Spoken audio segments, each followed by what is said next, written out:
Subscribe to our YouTube channel and don't forget to press the bell icon to get all the latest updates. Are you surprised by what Imran Khan did, or is it as you expected? Thank you, Barka. And everyone keeps asking me this question whether I'm surprised. I'm not surprised. I find him fairly predictable as someone who's known what he's all about. And I think many of his friends and family would say that this is very typical of him. So I think a lot of his followers for a very long time believed this image of him being quite simple and not being very shrewd. But I think it's very typical of him not to give up on something that he's bent all the rules in the book so far to get here. So I'm not surprised that he's what it amounts to is really a civil coup. It's like a young boy refusing to accept the rules, a main nahi khelta kind of attitude. It's a toddler tantrum, and it's not surprising since he is or was until recently the Ladla. So I think that the people who've selected him, the people who've created this hero, shouldn't be surprised either, because this is very typical of him. Throw a ruckus because he's been removed from his position and refuse to follow the rule book. I mean, he's effectively, as you said, not only ducked the vote of no confidence, but refuses to obey the constitution. And funnily enough, the people who are supporting this, his cult following, which has shrunk in recent days, the fact that they're supporting this as a huge shiksa is also very typical of them, because they don't realize that he does pretend to follow a parliamentary democracy. He has been pretending to be the prime minister of a parliamentary democracy, but here he is not obeying the very constitution by the power of which he was holding public office. And then he's used that constitution, or a loophole in that constitution, to advise the president to dissolve the assemblies. And he is not the prime minister. For all practical purposes, he is the former prime minister. He is the ex-prime minister, and that is also his doing. But how does he accept that part of the constitution and not other parts of the constitution? But only Imran can do that and get away with it. You have likened him to Donald Trump. Explain that analogy.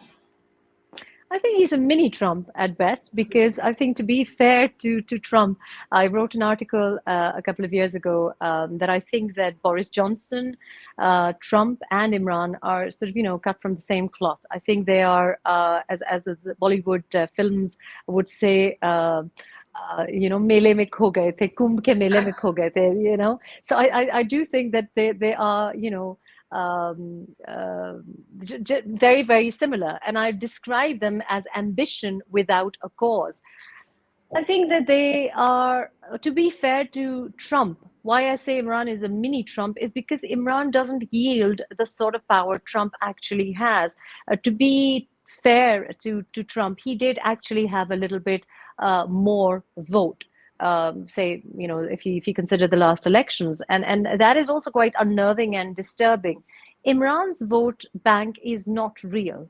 We say that this was, a fixed match. 2018, he didn't win the vote bank. He tried every trick in the book, but he couldn't have gotten here. He got here because there was no other horse in the race. It wasn't a level playing field. Mariam Nawaz was not part of the race. Nawaz Sharif was disqualified. So he was up against himself and was very, very supported. He had the Ashirwad of the establishment. As you said, he had the Ashirwad of the establishment in Pakistan, to the extent that he was described or seen by his critics as a yes man of the Pakistan military. How does that same man, that same politician, become somebody today who is clearly wanting to diminish the Pakistan military chief, General Bajwa? Does it point to a division within the Pakistani military that maybe the world is unaware of? I think it's not surprising again that Imran will use, he's very, it's a textbook example of Machiavellian politics.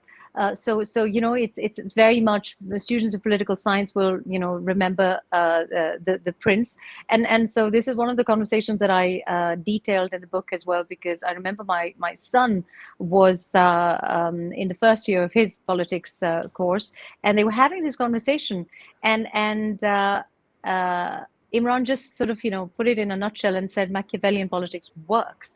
And so I think this is very much Imran, where he will put up people for something, use them, and then backstab them. This is very, very typical. He has done that to every friend. He's done to every single founding member of PTI. I mean, whether it's a family member or whether it's a close friend, an ally, a friend and ally only serves Imran's interest and purpose until they serve the interest and purpose.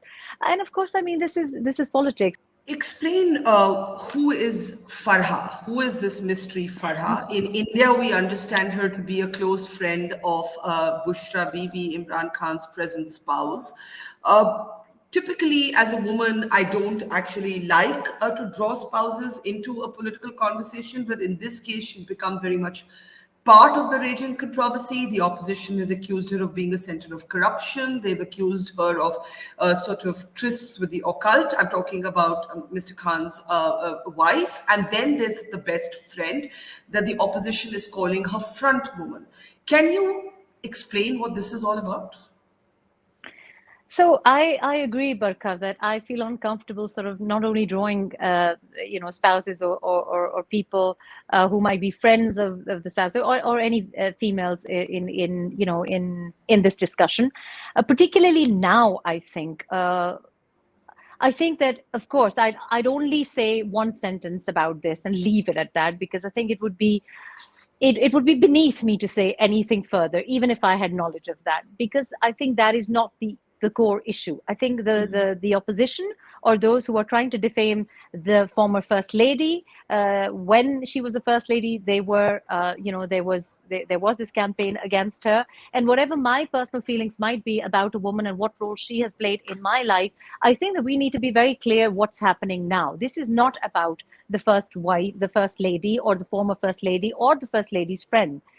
But I will say that when you say, I think a woman also known by the company she keeps. Now, I think to draw attention to an issue with a peripheral issue, if there has been corruption during Imran's time, whether it's an Imran's friend or advisor or a minister, I do believe that Imran doesn't have the eyesight that he claims to have, because he couldn't see the mafia sitting right, left to him and or behind him. And so perhaps this lack of eyesight, this lack of ability to identify good friends and good advisors might be shared by the wife also. For a marriage to work, you have to be soulmates. But I think that this is not the issue that we should be talking about right now. I think the issue is the fact that there has been a no confidence motion that Imran has refused to accept, refused to attend. He knows that he didn't have the numbers. He didn't have and what he's done is an unconstitutional act. That is what the discussion should be about. No opposition member, no political activist, no journalist should be focusing on a peripheral issue. Yes, we should have insisted and continue to insist on the fact that any friend, any advisor, any bureaucrat that has supported this Naya Pakistan system should be on the exit control list. But I mean, they didn't talk about this when I was harping on about it a month ago, because I knew that people will fly off. I have identified those people.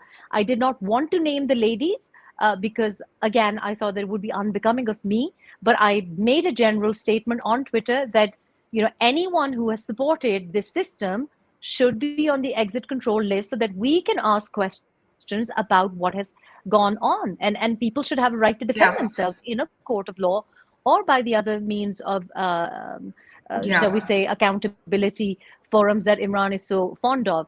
But I think if right now we focus on this is just